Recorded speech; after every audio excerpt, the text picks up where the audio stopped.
Praise the Lord. అందరికీ happy children's day. ఈరోజు ప్రత్యేకంగా బాలల దినోత్సవం సందర్భంగా దేవుని మాటలను చిన్న బిడ్డలైన వారికి తెలియచేయాలని ఆశతో మీ ముందుకు వస్తున్నాం. మరి నేటి బాలలే రేపటి పౌరులు అని మన పెద్దలు తెలియజేస్తూ వచ్చారు. అలాగే వాక్యంలో కూడా బాలురుగా ఉన్నప్పుడే దేవుని వాక్యంలో వారు నడవవలసిన త్రోవను నేర్పించాలి అని జ్ఞాని అయినటువంటి సలోమోన్ గారు తెలియజేస్తూ వచ్చారు. సామెతల గ్రంథం 22వ అధ్యాయంలో 6వ వచనంలో ఇలాగూ తెలియజేస్తూ వచ్చారు.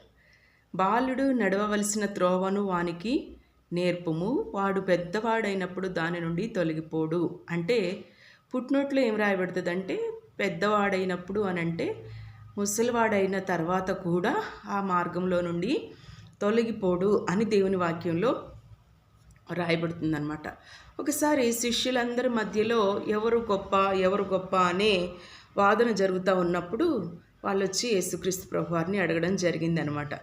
జరిగినప్పుడు ప్రభువారు చెప్పినటువంటి మాటలు ఏంటంటే, మరి ఎవరు గొప్పవాడు, పరలోక రాజ్యంలో ఎవరు గొప్పవారంగా ఉంటాము అని అడుగుతూ ఉన్నప్పుడు ప్రభువారు చెప్పిన మాట, మీరు మార్పు నొంది బిడ్డల వంటి వారైతేనే కానీ పరలోక రాజ్యంలో ప్రవేశింపరు అని మీతో నిశ్చయముగా చెప్పుచున్నాను అని తెలియజేస్తూ వచ్చారు.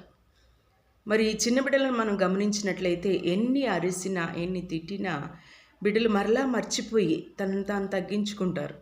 ఎంతో ప్రేమతో మరలా తల్లిదండ్రుల యొద్దకు రావడం మనం గమనిస్తాం.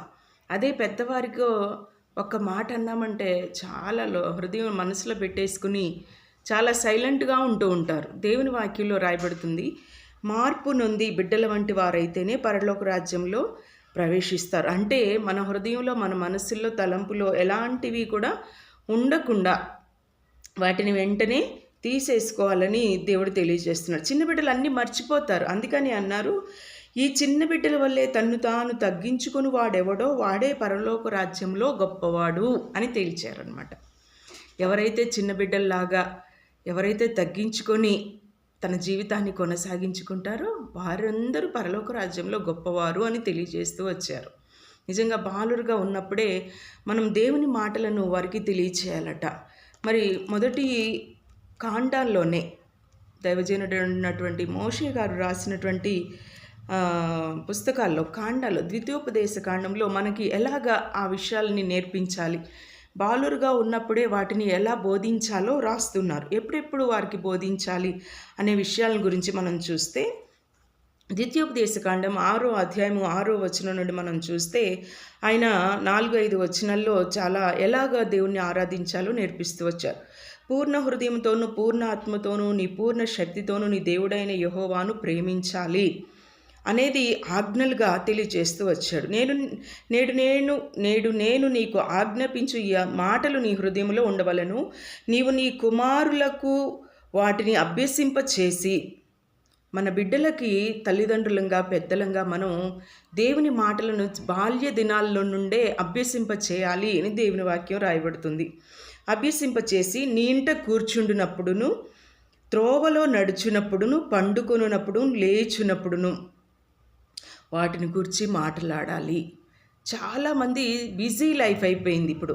ఈ దినాలన్నీ కూడా చాలా పిల్లలు బిజీగా ఉంటున్నారు, పెద్దలు కూడా బిడ్డలతో మాట్లాడే టైం స్పెండ్ చేయకుండా ఎవరు బిజీ వాళ్ళే ఎవరికి వారికి సెల్ ఫోన్గా తీసుకుంటున్నారు, అలాగా ఉండిపోతున్నారు. దేవుని వాక్యం ఏం తెలియజేస్తుందంటే మీతో బిడ్డలు ఉండాలి, బిడ్డలతో మీరు కూర్చున్నప్పుడు దేవుని వాక్యాన్ని మాట్లాడాలి. అంతేకాదు త్రోవన వెళుతున్నప్పుడు, పండుకునే సమయంలో కూడా, తర్వాత వారు లేస్తారు కదా మరలా ఆ టైంలో కూడా దేవుని మాటలను గురించి దేవుడు మనకి ఏం చెప్పారు, మనం ఎలా జీవించాలి, ఈ తరంలో మనం కానీ తెలియచేయకుండా ఉన్నామంటే రేపు ఫ్యూచర్ జనరేషన్లో పిల్లలకి వాళ్ళకి తెలియదు దేవుడు ఏం చెప్పారు, ఎలా ఉండమని బోధించారో వారికి తెలీదు, వాళ్ళ పిల్లలకు చెప్పలేరు. కనుక దేవుని గురించి మర్చిపోయే అవకాశం ఉంటుంది. కనుక అలాంటి జనరేషన్ చూడకుండా ఉండాలంటే తల్లిదండ్రులంగా మనము దేవుని మార్గాన్ని చిన్నప్పటి నుంచి బోధించాలి అని దేవుని వాక్యం తెలియజేస్తుంది. అందుకనే దేవుని వాక్యాలను ఎలా వారికి ఉంచాలంట, సూచనగా వాటిని నీ చేతికి కట్టుకోవాలి. దేవుని మాటలను వారికి సూచనలుగా, అమ్మో ఇది దేవుని మాట కదా అనే భయం వారికి ఉండేటట్లుగా, మరి నీ కన్నుల నడుమ బాసికముల వలె ఉండాలి. మన కన్నుల మధ్యలో వారు మనల్ని చూసినప్పుడు దేవుని వాక్యం వారికి కనిపించాలి అని దేవుని వాక్యం తెలియజేస్తుంది. కనుక చాలా శ్రద్ధతో బిడ్డలకు దేవుని వాక్యాన్ని బోధించాలట. నీ ఇంటి ద్వారబంధముల మీదను నీ గౌనుల మీదను వాటిని రాయవలెను. ఏం రాయాలి? దేవుని మాటలను వారికి రాసినప్పుడు, వారు లేచినప్పుడు, కూర్చున్నప్పుడు, పండుకున్నప్పుడు, త్రోవలో నడిచినప్పుడు దేవుని మాటలను వినేటట్లుగా వారిని పెంచాలి అని తెలియజేస్తున్నారు. అపోస్తుడైనటువంటి పౌలు గారు ఎఫెసీ సంఘానికి రాస్తూ చాలా విలువైన మాటలను తెలియజేస్తారు అక్కడ. పిల్లలారా, మీ తల్లిదండ్రులకు విధేయులుగా ఉండాలి. మొట్టమొదటిగా పిల్లల్ని తల్లిదండ్రులకు విధేయులుగా ఉంచాలి అని తెలియజేస్తూ వస్తున్నారు. Children obey your parents. మొదటిగా పిల్లలు తల్లిదండ్రులకు విధేయత కలిగి జీవించాలని రాస్తున్నాడు. మరి ఎవరైతే తల్లిదండ్రులను ఆనర్ చేస్తారో, తల్లిదండ్రుల మాటకు విధేయత కలిగి జీవిస్తారో వారికి దీర్ఘాయుష్ వస్తుందట, దీర్ఘాయువుని ఇస్తాడట కదా. Honour your father and mother, this is the first commandment. ఆజ్ఞలతో కూడినటువంటి మొదటి కమాండ్మెంట్తో కూడిన ఆజ్ఞ. ఇది ఫస్ట్ ప్రామిస్గా తెలియజేస్తున్నారు. అంతేకాదు, ఎవరైతే ఫాదర్ని మదర్ని గౌరవిస్తారో, ప్రేమిస్తారో, ఆనర్ చేస్తూ ఉంటారు, వారికి దీర్ఘాయువుని ఇస్తాడట. తల్లిదండ్రులకు కూడా చెప్తున్నారు, బిడ్డలకు కోపము రేపకుండా ప్రభు యొక్క శిక్షలో, అంటే వారిని ప్రభు యొక్క ఒక డిసిప్లైన్ నడపక ఉంది మనకి. ఒక ఆజ్ఞలు, కట్టడలు, విధులు, దేవుని మాటల ప్రకారంగా నడవాలి అనే ఇన్స్ట్రక్షన్స్ పిల్లలకి ఇస్తూ మనం వారిని నడిపించాలంట. అప్పుడు వారు నేర్చుకుంటూ వారి పిల్లలకు కూడా నేర్పగలిగిన జ్ఞానాన్ని దేవుడు వారికి అనుగ్రహిస్తానని తెలియజేస్తున్నారు.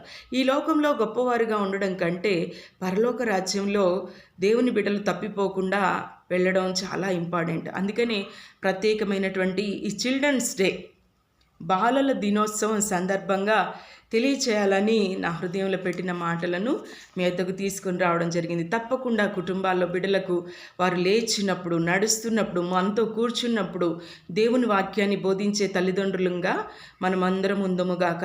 మరి చిన్న బిడ్డలందరికీ ఇప్పుడు నేర్చుకున్నటువంటి ఆ నేర్పులోనే బిడ్డలు ఎదుగుతారని జ్ఞాని అయిన సొలొమోను అంటున్నాడు. బాలుడు నడవలసిన త్రోవను వానికి నేర్పుము, వాడు పెద్దవాడైనప్పుడు దాని నుండి తొలగిపోడు అని తెలియచేస్తూ వచ్చారు. కనుక మరి దేవుని మాటలను తప్పకుండా, ఆయన కండిషన్స్ని, ఆయన ఆజ్ఞలను, విధులను, ఇన్స్ట్రక్షన్స్ని, ఏవి చేయాలి, ఏవి చేయకూడదు, ఏవి మాట్లాడాలి, ఏవి మాట్లాడకూడదు, ఏవి తినాలి, ఏవి తినకూడదు, ఏవి చూడాలి, ఏవి చూడకూడదు అనే విషయాలన్నిటినీ తప్పకుండా తల్లిదండ్రులు బిడ్డలకు నేర్పించి మంచి ప్రయోజకులుగా చేయనట్లుగా పరిశుద్ధాత్మ దేవుని సహాయం మనకందరికీ దేవుడు అనుగ్రహించునుగాక.